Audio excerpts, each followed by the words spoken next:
नमस्ते दोस्तों, पार्थ करियर में आपका हार्दिक हार्दिक स्वागत है। आज हम यूजीसी नेट एग्ज़ाम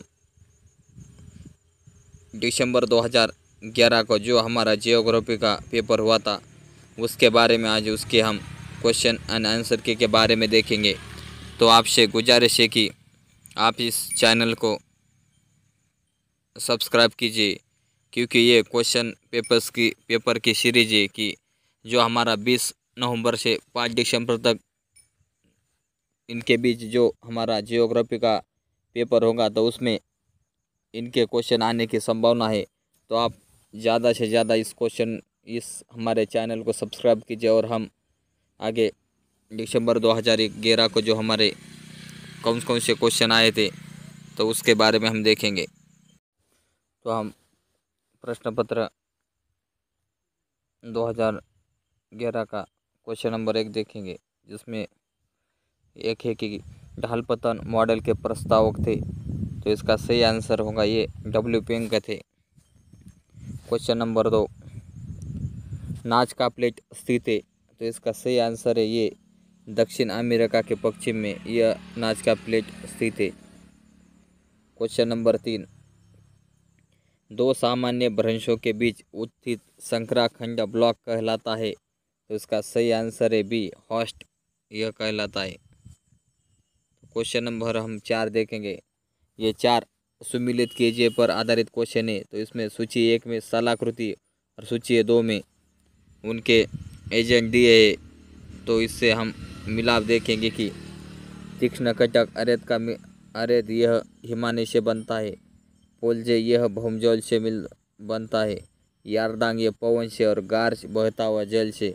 तो इसका सही आंसर होगा ए का 2, बी का 3, सी का 4 और डी का 1। क्वेश्चन नंबर 5,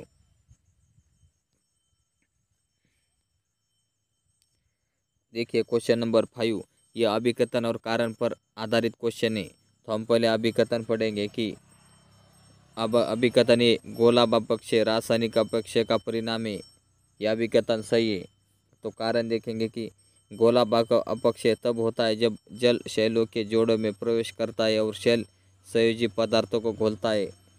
कारण गलत है, तो इसका सही आंसर होगा सी ये सही है परंतु आर गलत है। क्वेश्चन नंबर हम देखेंगे अब 6। क्वेश्चन नंबर 6, नीचे 2 कथन दिए गए, इसमें से एक को अभिकथन और दूसरे को कारण नाम दिया गया है। तो नीचे दिए गए कुटों से अपना उत्तर चुनिए।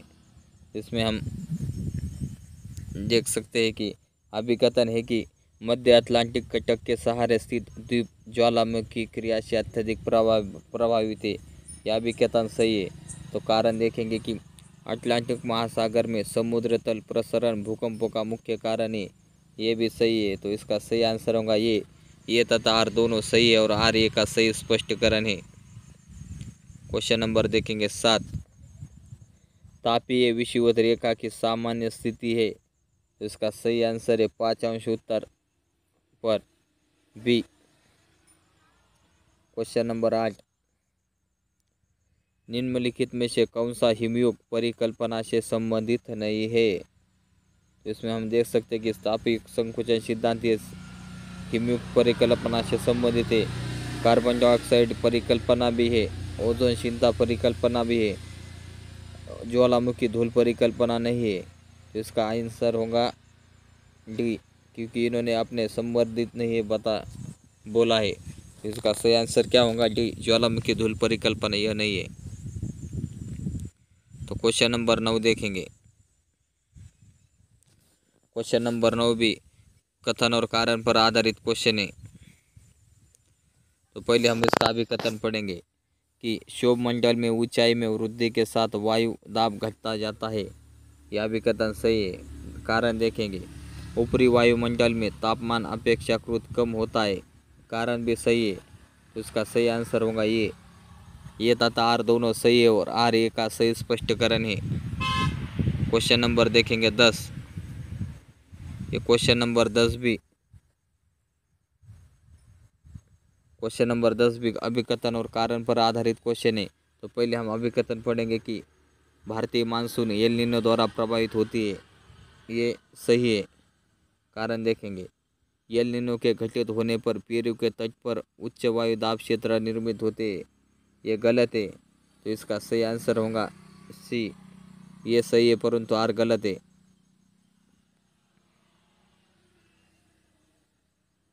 क्वेश्चन नंबर देखेंगे हम 9।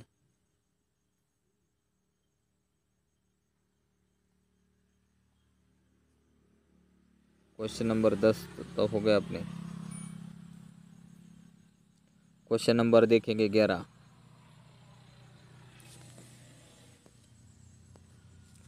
क्वेश्चन नंबर 11, निम्नलिखित में से कौन सा चुनाव प्रधान पंख नहीं है? तो इसका सही आंसर है बी, डायटम पंख, ये चुनाव प्रधान पंख नहीं है। क्वेश्चन नंबर देखेंगे हम 12 कि निम्नलिखित में से कौन सा पारिस्थितिक तंत्र का महत्वपूर्ण तत्व है? तो इसका सही आंसर होगा सी, खाद्य श्रृंखला। क्वेश्चन नंबर 13, निम्नलिखित में से किसे भूमंडलीय कार्बन सिंक माना जाता है? तो इसका सही आंसर है सी, भूमध्य रेखीय वर्षा के वन। अब क्वेश्चन नंबर देखेंगे 14, मरुस्थलीय बायोम वनस्पति के संदर्भ में निम्नलिखित में से कौन सही नहीं है? तो इसका सही आंसर है ये, छोटी टेपरूट, ये सही नहीं है। बाकी अल्पावधि पौधे, मोमी लेप और पत्ते की परावर्तक सतह, ये सही है। सिर्फ छोटे टेपरूट यहाँ पे सही नहीं है।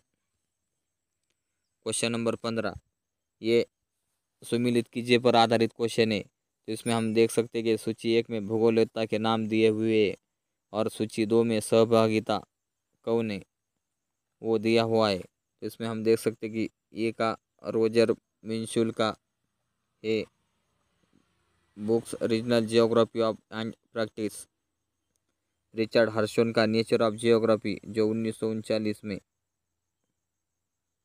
प्रकाशित हुआ था,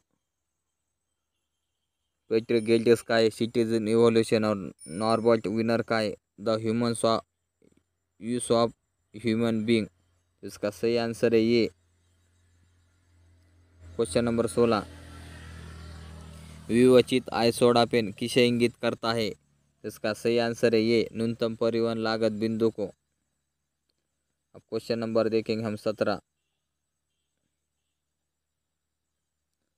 क्वेश्चन नंबर देखिए 17, यह अभिकथन और कारण पर दिया हुआ क्वेश्चन है। तो इसमें हम अभिकथन पढ़ेंगे कि भूगोल में पर्यावरणीय निश्चयवाद का संबंध प्रमुखता प्रजाति वितरण तथा जलवायु से है, ये गलत है। कारण देखेंगे, पर्यावरणीय निश्चयवाद उपनिवेशक का दर्शन था, ये सही है। तो इसका सही आंसर होगा डी, ये गलत है परंतु आर सही है। क्वेश्चन नंबर देखेंगे हम 18, ये भी क्वेश्चन अभिकथन और कारण पर आधारित है। तो पहले हम अभिकथन देखेंगे कि अवस्थिति परक जलवायु कारकों ने मैकिंडर के हटलैंड को विश्व के कुछ विशाल तथा सुसंपन्न क्षेत्रों की तुलना में सापेक्षिक प्रतिकूलता की स्थिति में डाल दिया, ये सही है। कारण देखेंगे, अपनी अंतरस्थलीय अवस्थिति तथा तजनित जलवायु विशेषताओं के कारण हटलैंड स्थायी कठिनाईग्रस्त प्रदेश था। कारण भी सही है। तो इसका सही आंसर होगा ये था और आर दोनों सही है और आर ए का सही स्पष्टीकरण है। क्वेश्चन नंबर हम देखेंगे अब 19,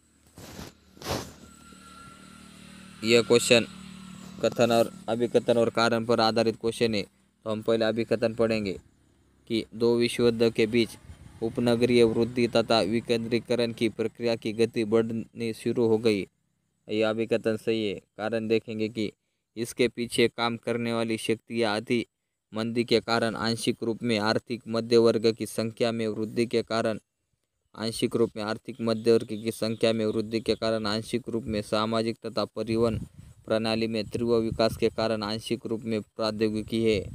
तो इसका ये दोनों सही है।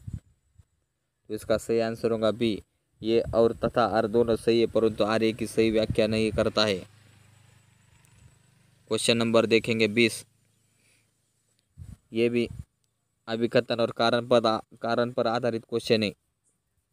तो पहले हम अभिकथन पढ़ेंगे कि माल्थस ने कहा है कि जनसंख्या में ज्यामितीय अनुपात से बढ़ने की प्रवृत्ति होती है, जबकि खाद्य पदार्थों के उत्पादन में गणितीय अनुपात में बढ़ने की प्रवृत्ति होती है। यह भी कथन सही है। कारण देखेंगे कि माल्थस आशावादी थे कि मनुष्य अपनी संख्यात्मक वृद्धि को नियंत्रित कर सकता है। ये कारण गलत है, तो इसका सही आंसर होगा सी। ये सही है परंतु आर गलत है। क्वेश्चन नंबर हम देखेंगे अब 21। ये भी क्वेश्चन अभिकथन और कारण पर आधारित क्वेश्चन है। तो हम पहले अभिकथन देखेंगे कि जनसंख्या संकेंद्रण मुख्यतः नदी बेसिनों तथा तटीय मैदानों के प्रदेशों में पाया जाता है। यह अभिकथन सही है। कारण देखेंगे जनसंख्या में संकेंद्रण मुख्यतः मिट्टी, खनिज तथा जल जैसे आधारभूत संसाधनों की उपलब्धता के कारण होता है। ये कारण भी सही है, तो इसका सही आंसर होगा, देखिए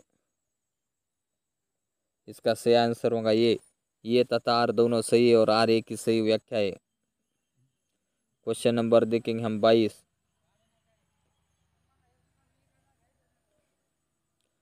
क्वेश्चन नंबर हम देखेंगे 22। ये भी क्वेश्चन अभिकथन और कारण पर आधारित क्वेश्चन है। तो पहले हम का अभिकथन देखेंगे कि भारत के पूर्वोत्तर के जनजातीय पहाड़ी क्षेत्रों में ईसाई जनसंख्या अपेक्षाकृत अधिक है। यह अभिकथन सही है। कारण देखेंगे कि अंग्रेजी शासन की अवधि में अनेक जनजातियों का ईसाई धर्मांतरण किया गया। ये भी सही है, तो इसका सही आंसर है ये तथा आर दोनों सही है तथा आर एक की सही व्याख्या है। क्वेश्चन नंबर हम देखेंगे अब 23। सूती वस्त्र उद्योग स्थापित करने के लिए निम्नलिखित में से कौन सा तत्व अधिक आदर्श है? तो इसका सही आंसर है ये बाजार से निकटता। Question number 24। निम्नलिखित में से किसने शिष्य संयोजन विधि का सर्वप्रथम विकास किया था? तो इसका सही आंसर है सी, वीवर द्वारा। Question number 25। निम्नलिखित लेखकों को कालानुक्रम में व्यवस्थित कीजिए, नीचे दिए कूटों का उपयोग कीजिए। इसमें हमें सीरियल से लगाना है, कौन सा विद्वान पहले आता और कौन सा बाद में। इसमें हम देख सकते हैं कि हेरोडोटस यह प्रथम विद्वान था, बाद में इराटोथेनिस यह सेकंड, बाद में इराटोथेनिस आए, बाद में आ गया स्ट्रेबो और आखिरी आ गए टॉलमी। तो इसका सही आंसर है ये। अब क्वेश्चन नंबर देखेंगे 26। ये भी क्वेश्चन अभिकथन और कारण पर आधारित है। तो हम पहले अभिकथन देखेंगे कि भारत में कई जूट मिलें स्वतंत्रता के पश्चात बंद हो गई। ये सही है। कारण देखेंगे कि कच्चे माल की अत्यधिक कमी और जूट माल के लिए विदेशी मांग में भी गिरावट हुई है। ये भी सही है, तो इसका सही आंसर है ये और आर दोनों सही है और आर ए का सही स्पष्टीकरण है। क्वेश्चन नंबर हम देखेंगे अब 27 कि आर्थिक विकास के लिए कौन सा आर्थिक खंड सेक्टर सर्वाधिक महत्वपूर्ण है? तो इसका सही आंसर है बी, द्वितीय व्यवसाय, जो ब्लू कलर से दिखाया जाता है। क्वेश्चन नंबर हम देखेंगे अब 28। यह क्वेश्चन अभिकथन और कारण पर आधारित है। तो हम पहले इसका अभिकथन पढ़ेंगे कि कृषि उत्पादकता, भूमि उत्पादकता, श्रमिक उत्पादकता तथा पूंजी उत्पादकता के समग्र योग को इंगित करता है। यह अभिकथन सही है। कारण देखेंगे कि ये तीनों घटक उत्पादकता के कारक तत्व है। ये भी सही है, तो इसका सही आंसर है ये और आर दोनों सही है और आर ए का सही स्पष्टीकरण है। क्वेश्चन नंबर हम देखेंगे अब 29। भारत और पाकिस्तान के मध्य सीमा रेखा किसका उदाहरण है? तो इसका सही आंसर है ये परवर्ती सीमा का। क्वेश्चन नंबर देखिए 30। निम्नलिखित में से कौन सी जनजाति का क्रोड परिक्षेपित है? तो इसका सही आंसर है डी, भील जनजाति का। अब क्वेश्चन नंबर देखेंगे हम 31। क्वेश्चन नंबर देखिए 31। निम्नलिखित धर्मों को उनकी उत्पत्ति के कालानुक्रम में क्रमबद्ध कीजिए। इसमें यह बताया गया है कि कौन सा धर्म की उत्पत्ति पहले हुई थी, उसके हिसाब से हमें इसका सीक्वेंस लगाना है। तो इसमें हम देख सकते हैं कि इसका सही आंसर है ये, पहले यहूदी धर्म आया, बाद में ईसाई, उसके बाद इस्लाम और सब के बाद आया सिख धर्म। अब क्वेश्चन नंबर देखेंगे हम 32। यह सुमिलित कीजिए पर आधारित क्वेश्चन है। इसमें सूची 1 में जनजातियाँ और सूची 2 में राज्य दिए हुए, तो इससे हमें मिलान करना है। तो इसमें हम देख सकते हैं कि बोडो जनजाति यह पाई जाती है आसाम में, गारो पाई जाती है मेघालय में, गोंड पाई जाती है छत्तीसगढ़ में और संताल पाई जाती है झारखंड में। तो इसका सही आंसर होगा सी। Question number 33। आर्य नगर के सिद्धांत का प्रतिपादक है, तो इसका सही आंसर है ये ले कार्बुजियर। Question number 34। नगर आकारिका का खंड सिद्धांत डैश, तो इसका सही आंसर होगा ये नगर की सामाजिक संरचना के विकास में यातायात प्रणाली के महत्व को सम्मिलित करता है। अब क्वेश्चन नंबर हम देखेंगे 35। हैरिस तथा उलमैन मुख्यतः किस क्षेत्र में योगदान के लिए जाने जाते हैं, तो इसका सही आंसर है बी नगरीय भूगोल। Question number 36। क्षेत्रीय उत्पादन संश्लिष्ट किसके साथ संबंधित है, तो इसका सही आंसर है डी रशियन विकास का मॉडल। Question number 37। इसका एक क्रोड या उत्पाद क्षेत्र है, तो इसका सही आंसर है बी बोधात्मक प्रदेश। Question number 38। प्रादेशिक नियोजन का दार्शनिक आधार किसने प्रस्तुत किया, तो इसका सही आंसर है ये बेंटन मेंग के द्वारा। क्वेश्चन नंबर देखेंगे 39। क्वेश्चन 39। यह सुमिलित कीजिए पर आधारित क्वेश्चन है। इसमें सूची 1 में सिद्धांत और सूची 2 में उसके प्रतिपादक दिए हुए हैं। हम इसमें देख सकते हैं ये उद्यान नगर का मिलान है एबनेजर हॉर्ड से। नवीन नगर का है सर पैट्रिक एबरकोम्बी से। सीमांत नेबरहुड का है क्लेरेंस पेरी से और यातायात विसंयोजन है सर कोलिन बुकानन से। तो इसका सही आंसर है बी। Question number 40। भारत में विकास केंद्र का निम्न से उच्च का सही पदानुक्रम क्या है, तो इसका सही आंसर होगा बी विकास ध्रुव, बाद में विकास केंद्र, उसके बाद आता है विकास केंद्र और बाद में आता है विकास केंद्र सेवा केंद्र। क्वेश्चन नंबर हम देखेंगे 41। भारत में मृदा विस्तार का सही अवरोही क्रम क्या है। अवरोही क्रम यानी सब में ज़्यादा मिट्टी पहले और सब में कम बाद में। तो हम पहले देख सकते हैं कि इसका सही आंसर होगा बी प्रथम सब में ज़्यादा पाई जाती है जेलोड मिट्टी, उसके बाद लाल, उसके बाद काली और सब में कम लेटराइट मिट्टी। क्वेश्चन नंबर देखेंगे हम 42। वर्ष 2001 में भारत के राज्यों में घटते क्रम में जनसंख्या घनत्व में निम्नलिखित में से कौन सा क्रम सही है, तो इसका सही आंसर होगा सी पश्चिम बंगाल, बिहार, केरल और उत्तर प्रदेश। क्वेश्चन नंबर हम देखेंगे 43। निम्नलिखित में से किस मानचित्र विधि का सामान्यतः उपयोग जनसंख्या घनत्व को प्रदर्शित करने में किया जाता है, तो इसका सही आंसर होगा बी छाया मानचित्र। क्वेश्चन नंबर हम देखेंगे 44। लॉरेंज वक्र किसका माप है, तो उसका सही आंसर होगा बी असमानता का। Question number 45। निम्नलिखित मानचित्रों को लघु से वृहद मापने के क्रम में क्रमबद्ध कीजिए, नीचे दिए कुछ का प्रयोग कीजिए। इसमें हम देख सकते हैं लघु से वृहद, तो इनका हमें सीक्वेंस लगाना है।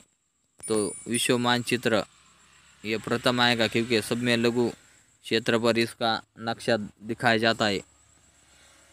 बाद में आएगा राज्य मानचित्र, बाद में स्थलाकृतिक मानचित्र और सब में शेवट आएगा भूकर मानचित्र। इसका सही आंसर है सी।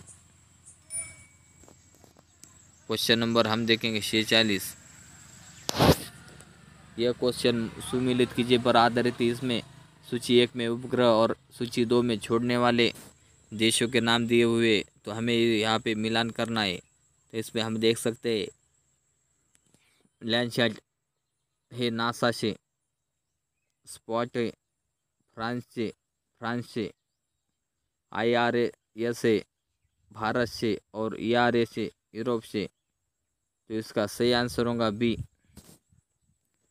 क्वेश्चन नंबर देख सकते हैं 47 से 50, यह एक पैराग्राफ पर आधारित क्वेश्चन है। तो ये पैराग्राफ आप पढ़िए, हम सिर्फ आपको क्वेश्चन और आंसर बताते हैं। क्वेश्चन नंबर हम देख सकते हैं आप 47। संयुक्त राज्य अमेरिका में अनेक व्यक्ति आर्थिक विकास को एक आवश्यकता मानते हैं, इसका कारण क्या है? तो इसका सही आंसर है सी, सकल घरेलू उत्पाद की उच्च वृद्धि की संभाव्यता। क्वेश्चन नंबर हम देख सकते हैं अब 48। हाल के समय में अनेक अमेरिकी पर्यावरण के प्रति जागरूक हो रहे हैं, इसका कारण क्या है? तो इसका सही आंसर है सी, आर्थिक विकास तथा पर्यावरणीय लागतों के बीच प्रतिस्पर्धात्मक आदान प्रदान की समझ। क्वेश्चन नंबर हम देखेंगे 49। विकासोन्माद किसे इंगित करता है? तो इसका सही आंसर है बी, केवल विकास की अभिव्यक्ति। Question number 50। अनेक अमेरिकी राज्य पर्यटकों के आगमन का अनुमोदन करते हैं परंतु प्रवासियों का नहीं, क्योंकि? तो इसका सही आंसर है ये, पर्यटकों के आगमन से रोजगार बढ़ते हैं। तो इस तरह से आज हमने UGC द्वारा लिया गया अपना दिसंबर 2011 का पेपर, उसके बारे में आज हमने विस्तृत से जानकारी हासिल की। तो कल हम जो हमारा जून 2012 को पेपर हुआ था उसके बारे में हम जानकारी देखेंगे। तो आपसे गुजारिश है कि सभी दोस्तों इस हमारे पार्थ करियर चैनल को सब्सक्राइब कीजिए, क्योंकि हम हर दिन आपके सामने जियोग्राफी से संबंधित जानकारियाँ हासिल करके आपको बताते हैं।